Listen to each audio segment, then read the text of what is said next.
on Give to Get platform today. This is Michelle Post, and this is Lenny Post. I'm over here. Hello. And today we are from Booster Mindset Academy, and today we are talking about freedom. And so this is a super fun conversation that we're going to have together and talk about what that means to become free and how we're going to use our subconscious release technique to allow your own mind to understand what freedom means for you. Super, super fun. So I'm Michelle again, and Letty, you can take yourself off mute because we're having a conversation here. So super, super awesome. And Letty's just in the other room from me, so I love it. So the first thing we wanted to figure out here is what does freedom mean? Because it's actually the topic is to create more freedom in your own life. So what does that mean to everybody on an individual basis? I'm going to pose that question out there. Well, for me personally, freedom is doing what I want when I want, without having to be restricted or find that I'm restricted by anything. So whether it be a financial freedom or a hobby freedom or whatever, sky's the limit in regards to my imagination or whatever I want to apply. Freedom to me is the ability for me to identify something and go for it. Right on. Awesome. The ability to go for it. Yeah.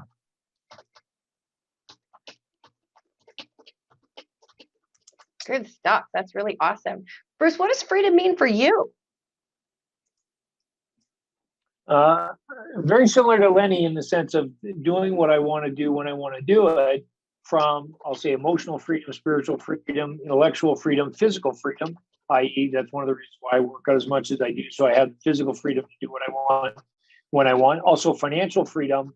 The caveat that I'll add to that, while respecting the other people that I interact with that are in my life. It's not cool for me to go do what I want when I want without having respect for the people around me or the people that I'm, what I'll say, living life with, or how I live my life impacts them. I've got to be respectful that way as well too.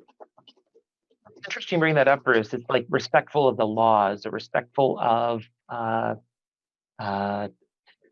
For example, like if I find my freedom is walking around naked, just along the beach. It's my freedom too. Yeah, exactly. If it's not a nude beach and it's a regular beach, yeah, my freedom. I'd love to be able to do that, but there are certain things that are preventing me, and societally wise, to do that. So you bring up a good point. The freedom is for me to do that, and then to find the necessary place or what I want where I can comfortably do that without, like I said, offending anybody or putting that off to this. Exactly. Imposing your will or imposing, I'll say, your beliefs on other people forcefully, because that just doesn't work. I love that forcefully. It's a really important big word topic there. these days, of course, right? Big topic. Okay. Yes, so absolutely. Yeah, it's a big topic. Okay, so that's very good because I'm going to now direct us into a place called boundaries. And boundaries, we're going to talk about one. There's 11 different boundaries out there, and they are natural laws of being. And the hardest one for people to master, believe it or not, is the very first boundary. And that first boundary is called the boundary of skin. What that means is that it's your personal legal property line. And your property line is not somebody else's property line. It is all about self-ownership of everything that is inside your skin that you own. Absolutely everything. The reason why it's very difficult for people to understand this very first boundary has a lot to do is because it's also a physical boundary. And as kids grow up, when they're placed in a predicament that violates their boundaries, their own personal boundaries, it can become very, very difficult on a psychological level to understand that your boundaries are non-negotiable. You are not there to instill your will of your wants, your dreams, your beliefs, your thoughts, anything like that onto other people. And yet it's to respect that that is their boundary. When Lenny and I touch skins, That's two separate boundaries hitting each other. But his skin does not overtake mine, and mine does not overtake him. It's about respect for the other person. So if I ask you, inside your boundary of skin, what do you know that you own 100%? I can answer one, my thoughts. The things that are inside my head. I own that. I'm 100% responsible for everything that goes on in here. Okay, absolutely. What else? Your emotions, Yes, your feelings. absolutely. Health. Oh, yeah. The sensations that you have. Yep. Your life experiences. Your memories. What else? My perspective of the world, my perspective of the world around me, which may be different than yours, but that's fine. I own that. Exactly. My thoughts of how I interact in the world.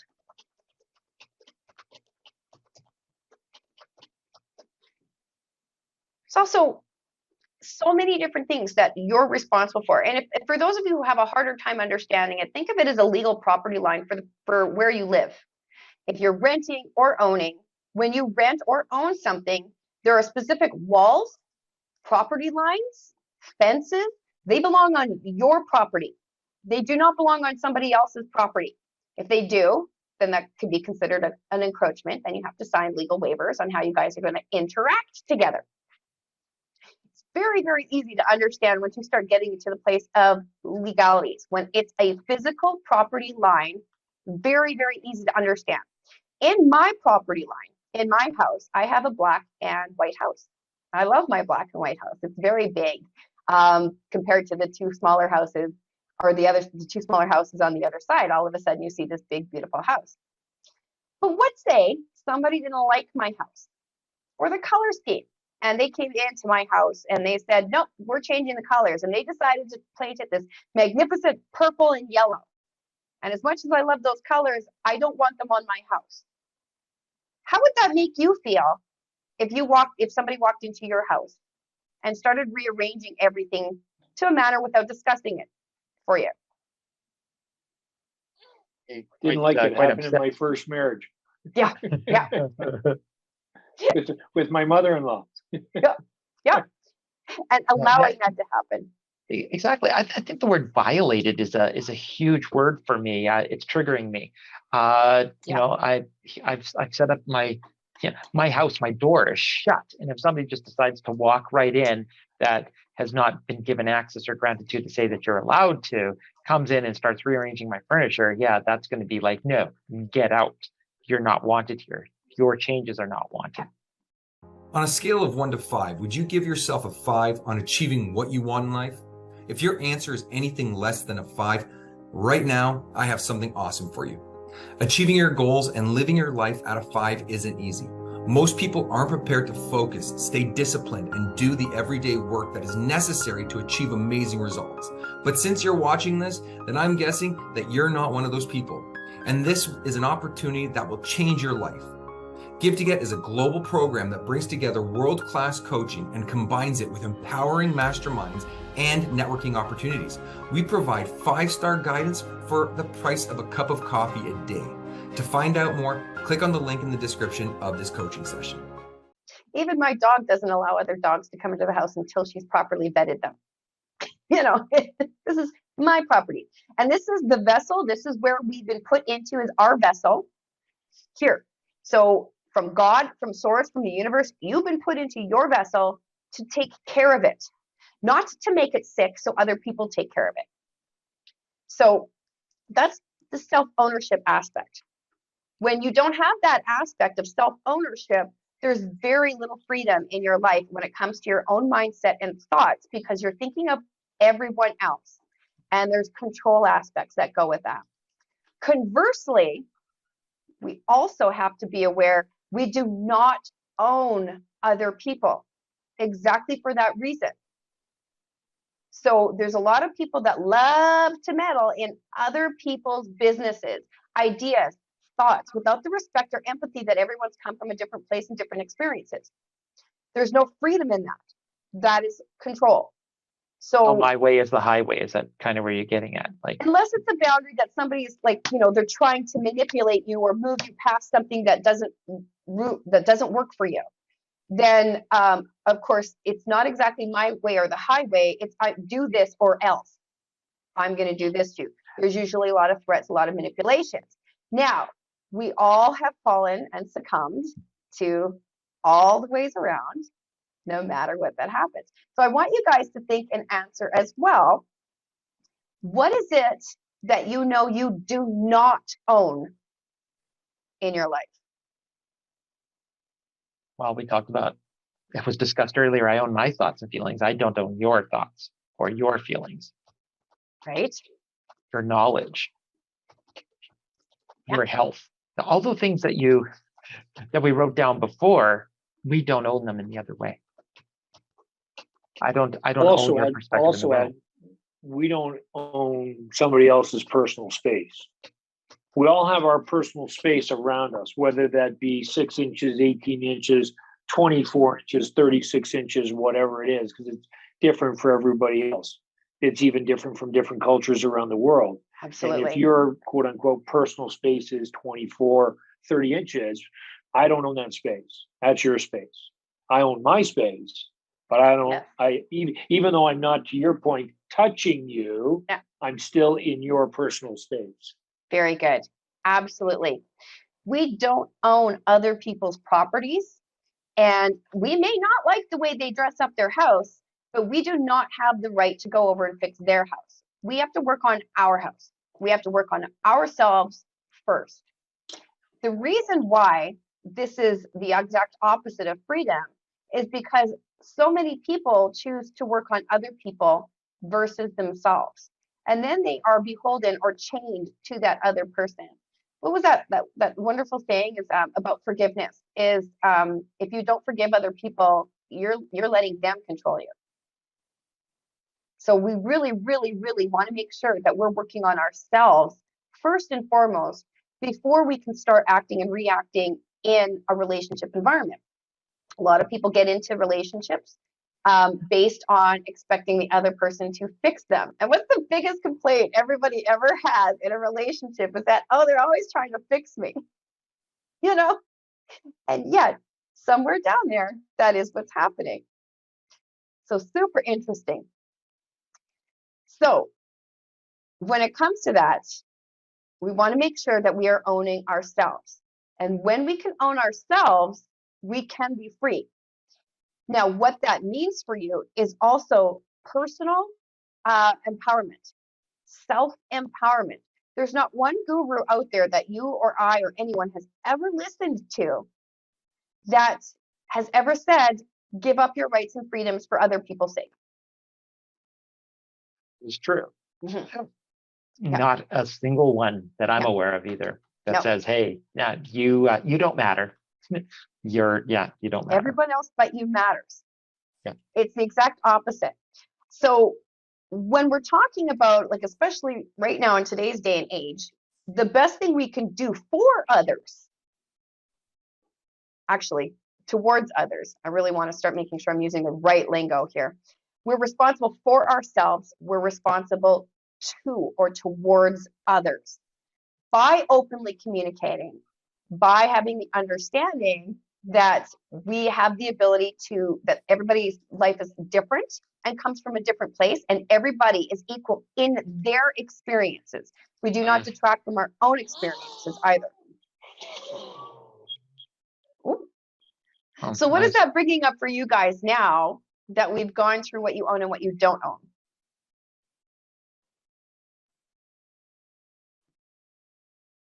Well, I think it still goes down to the same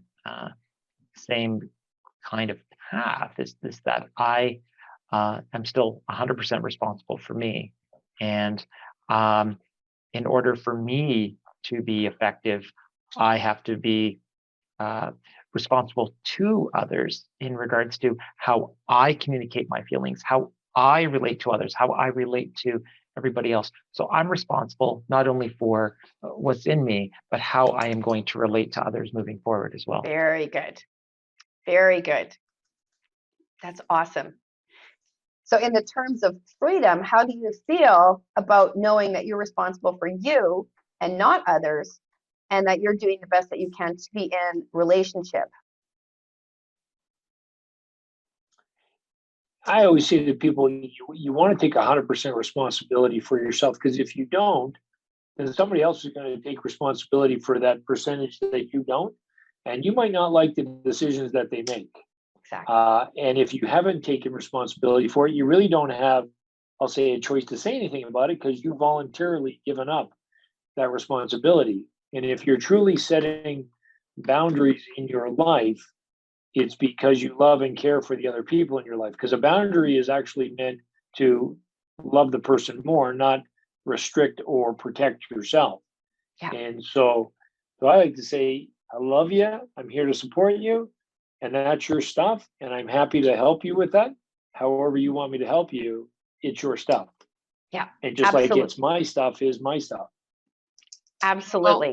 Well, when it comes back to freedom, though, the question you asked as well is I'm reminded of what Bruce said actually at the very beginning, where he said, freedom is for me, I can do what I want, identify the things that I want to do, but still respecting others. To me, when we have that effective communication towards others or understand we have responsibilities, I think, I'm not sure if that's the best word to use, to others and respect others, I feel more free. I feel I am communicating. I feel better about myself because I know I'm doing the best I can, and I'm free to express myself in such a way without being influenced by those others. Yeah. I love that. It reminds me of the story that I heard years ago from not the story that I heard, the actual conversation between my aunt and my mom. And it's such a good one too. This is what you call being chained or controlling. This is the very epitome of the lack of freedom.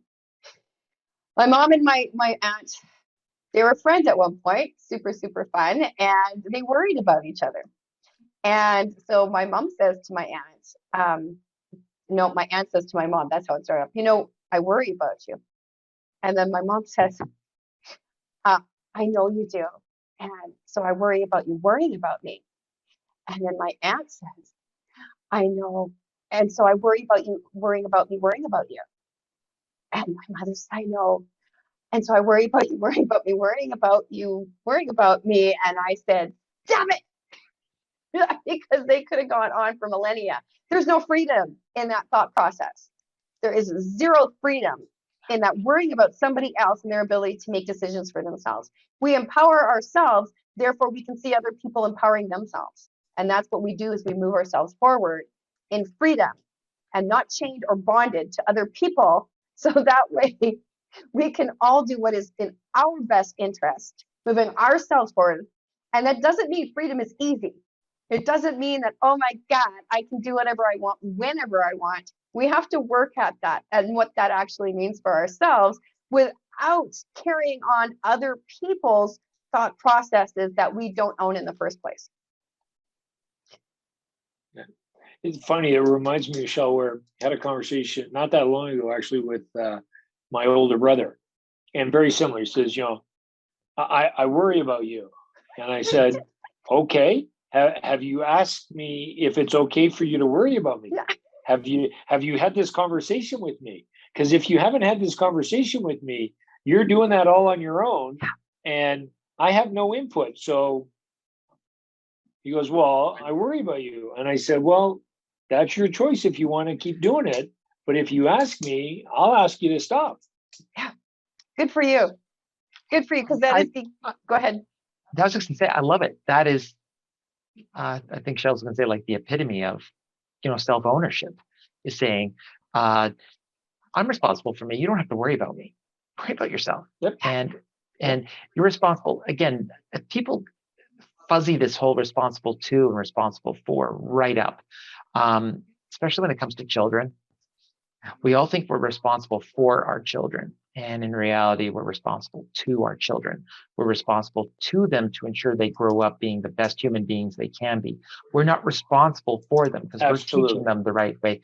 And boy, I tell you, I learned the wrong way and the hard way about being responsible for as opposed to responsible to. And there's too many of these helicopter parents that come in and are being responsible for their kids when in reality, they have to take that right out because the kid never asked for that either. Think about that. That's very interesting. DNA is formed in children by the age of 6 years old. Like they're already pre-programmed how their personalities are going to be through DNA, and it's fully formed by the time they're 6 years old. I'm also an iridologist, by the way, so I can. That's where we stop. The eyes are fully formed, and we can tell personalities and traits through iridology, through what those eyes look like in different circles and all kinds of fun things. Now we have to give our children credit that they are their own people and they're going to act and respond in their own manners. Like nobody is born with this idea of automatically knowing what this first boundary is. In fact, it's quite the opposite. We come from a place of being completely connected to somebody else who has done everything for us, including feeding us through an umbilical cord.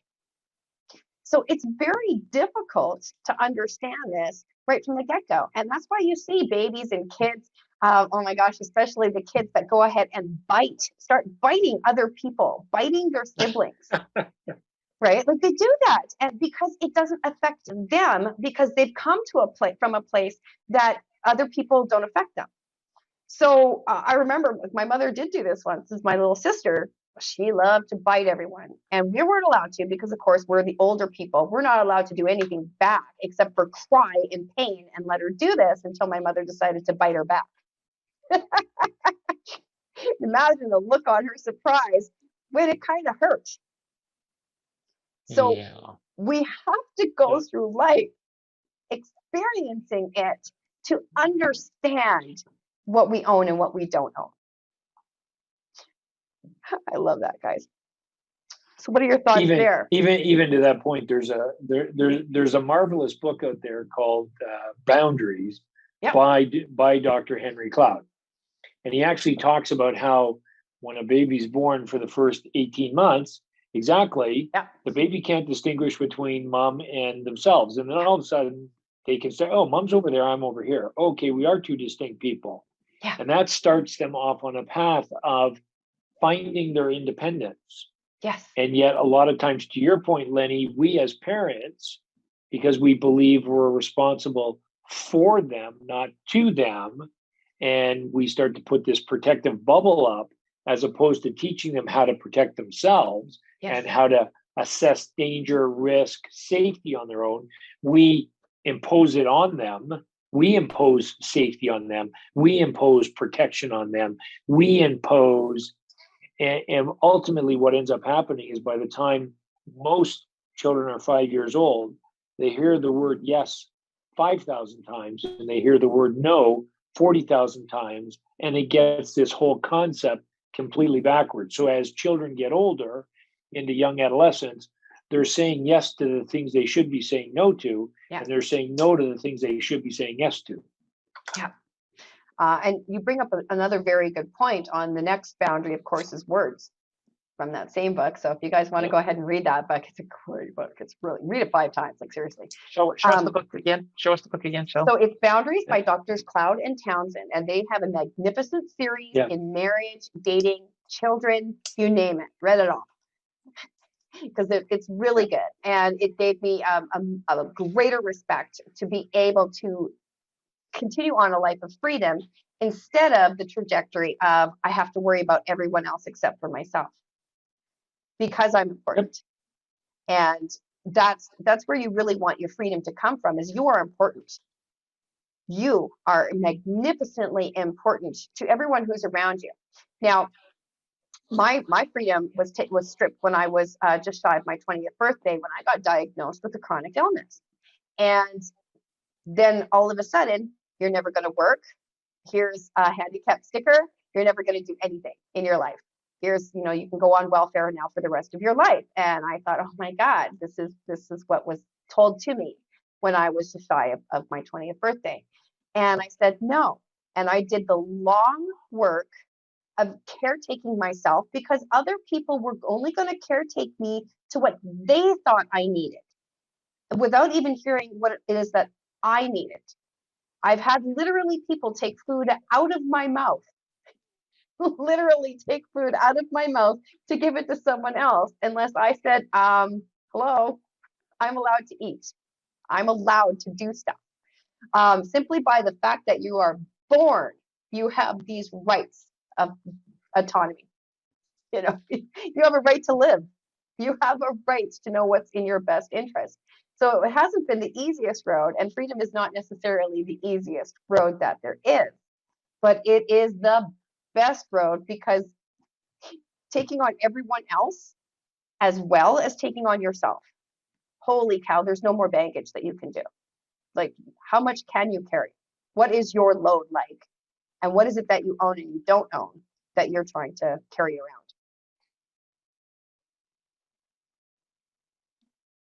Oh, you're saying get rid of the stuff we don't own and we'll be much more free. Is that the connection I'm getting here, right? Because Bruce used a word that was really... Well, if I'm going to go on holidays, I don't want to pack somebody else's dirty laundry. I only want to pack mine. Right? Did you imagine you're going on holidays, but you packed for somebody like your neighbor 2 doors down, and you took their suitcase instead of your own, and nothing fits you? Yeah. That's just a fun Exactly. imagery. Sorry, Lenny, I didn't mean to interrupt you. No, and it's perfectly fine. One word that you used earlier was the word impose. And that really struck a chord with me, because, you're imposing your will upon your children. You're imposing. Boy, that sounds so invasive. Yeah. And when I think of that, I think also of just a bit of a leap here to authority figures and how we perceive people in our lives that impose themselves upon us, or we see them as authority figures and they scare us, or they have some sort of control to us as well, where we're allowing their emotions, their feelings to change how we feel because we see them in a different position from ourselves. Yeah. Yeah. And especially as kids growing up, we see our parents as authority figures. And we do have a natural inclination to want to caretake others.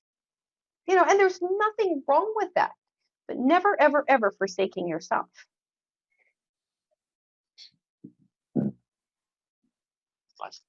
Yeah, that's such a good one. So making sure that you come first in your life, and understanding that everyone else's experiences for them are equal, and everyone has a right to their life simply by the fact of being born. Do not take on other people's garbage, baggage. Don't excessively worry about other people. Believe in them. Believe in yourself. The more you believe in yourself, the more you will believe in other people. So when you start having your achievements, you start moving yourself forward, and you start getting that sensation of self-empowerment, you're going to believe that for others even more. And that is what you're going to hold your standards of your life, your friends, your family too, is the fact that everyone has the right to do what's in their best interest without it embarking on you and your own pursuit for your own freedom and happiness and health and livelihood and everything. Wow. It's really interesting. It's like, gaining your own freedom. You recognize freedom in others, which makes you more free, which in turn will make them more free. So it's just a huge growth opportunity to understand how important your own freedom is to help everybody else as well. Yeah. So imagine that you have a difference of thoughts or opinions with someone that you're in a close relationship to, and you are owning yourself and they're owning themselves. And so you go up to them and you say, hey, this aspect happened, and I had a feeling and a sensation about it. So that's mine. And what really the issue is for me is XYZ. And imagine the other person responding, I really appreciate you telling me your thoughts on that. I did not mean to do anything. My intention was obviously always pure because I'm a good person. And I just want you to know that I do this because of ABC, and I don't want you to own that aspect. How would you like me to move forward should the situation happen again? And the other person can simply say, well, I would like you to talk to me first, or whatever that solution is, with pure self-ownership. And then the person you talk to says, that sounds great. I totally respect that. Thank you very much. Hey, let's go get a coffee together. Just imagine where we can talk to people that freely in our vulnerabilities, because there's no shame, because we're not owning somebody else's stuff. We're not overly worrying about theirs. We're actually open and vulnerable and honest and truthful. What kind of a world does that feel like for you?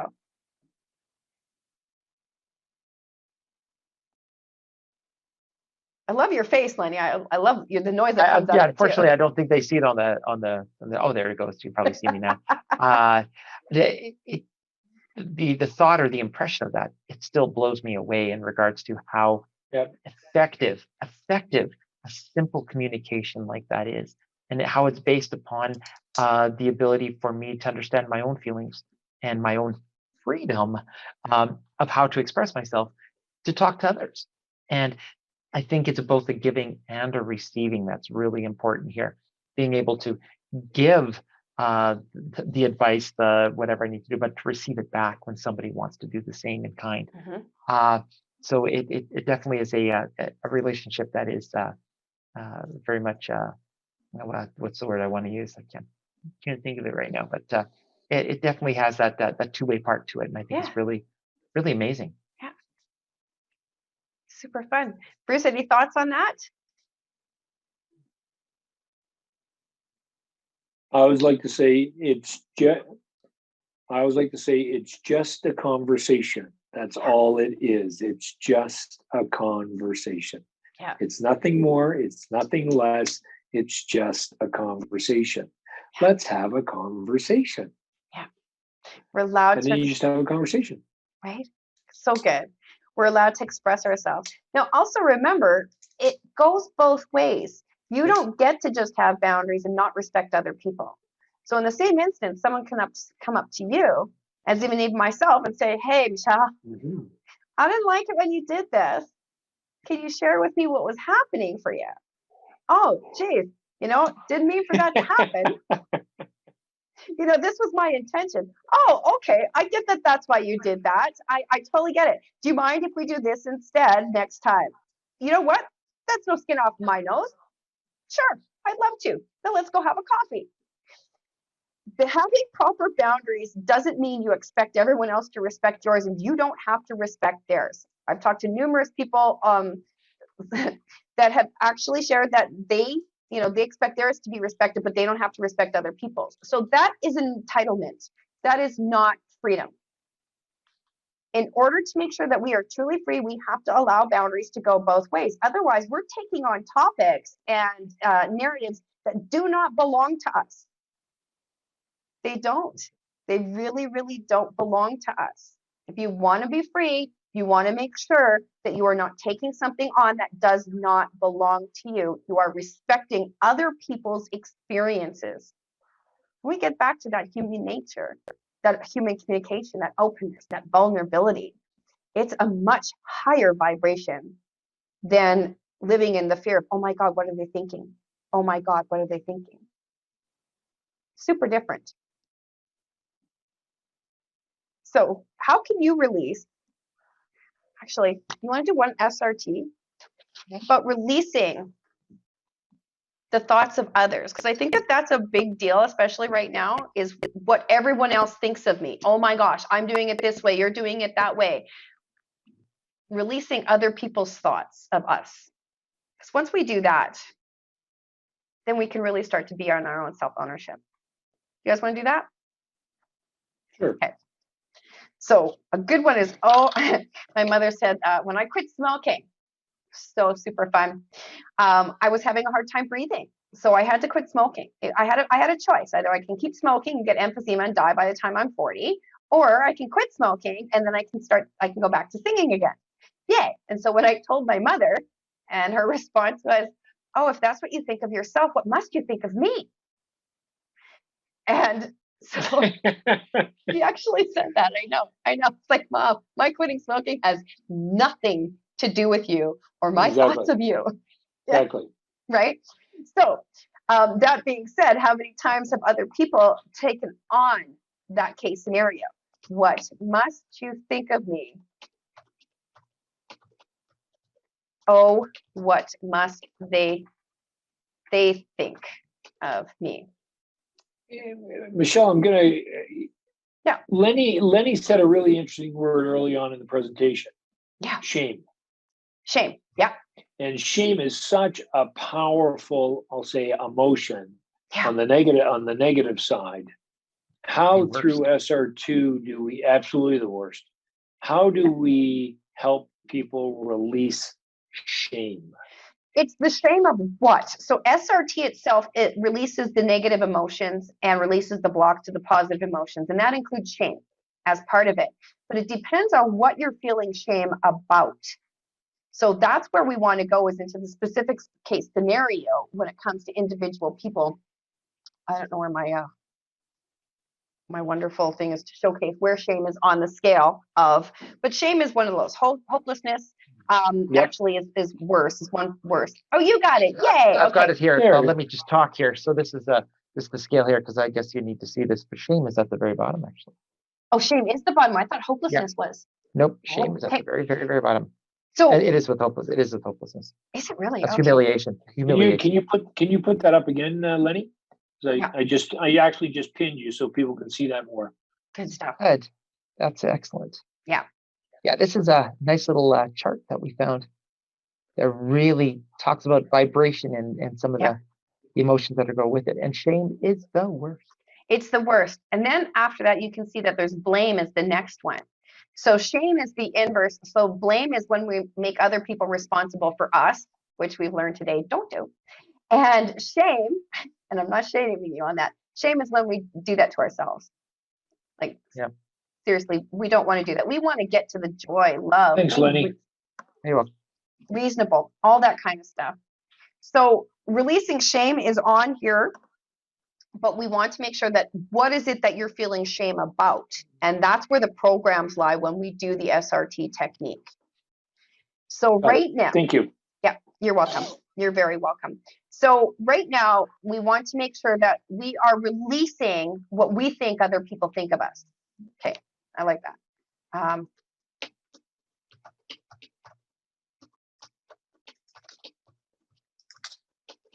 Okay, what we think other people think of us, which is none of our business.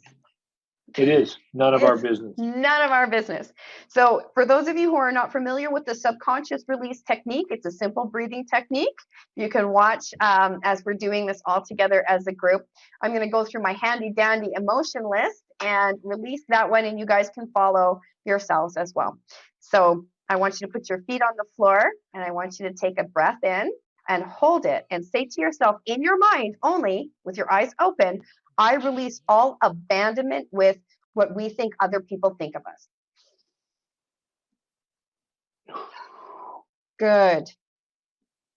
Breathe in and hold.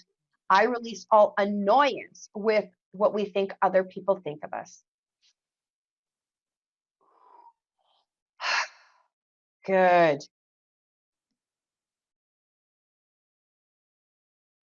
Breathe in and hold.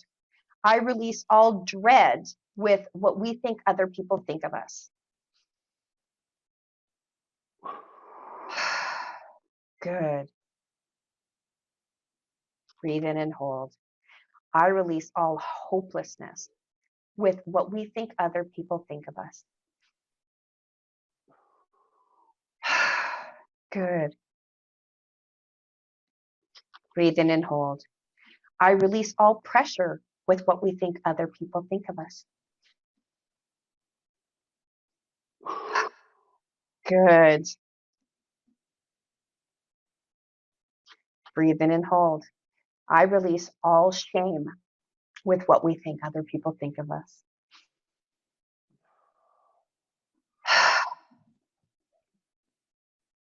Breathe in and hold. I release all worry with what we think other people think of us. Good stuff.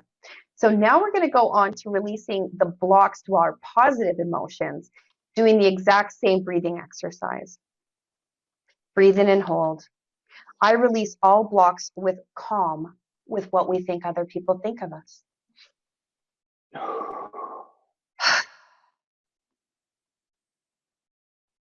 Breathe in and hold. I release all blocks with gratitude with what we think other people think of us. Good. Breathe in and hold. I release all blocks with safe with what we think other people think of us.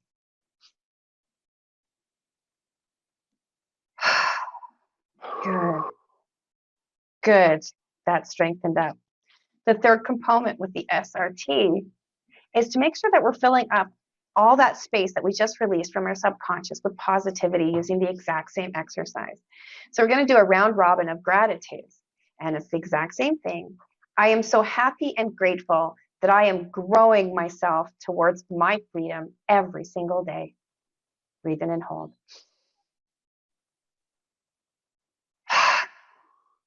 Good. Who's next? I'm so happy and grateful for truly feeling like I don't care about what other people think of me. Oh,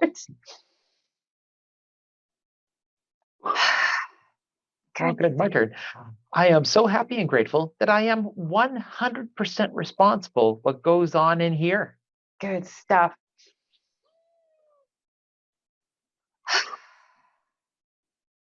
Good stuff. Any other gratitudes you guys would like to share? Good. Good stuff. So that is our talk on freedom, is to really ensure that we stop taking other people's, what we think other people are thinking of us, because we don't own that. What matters is what we own about ourselves and how we're going to dress ourselves up in order to move ourselves into that place of truly getting what we want, whatever that looks like, and with respecting other people and their boundaries as well.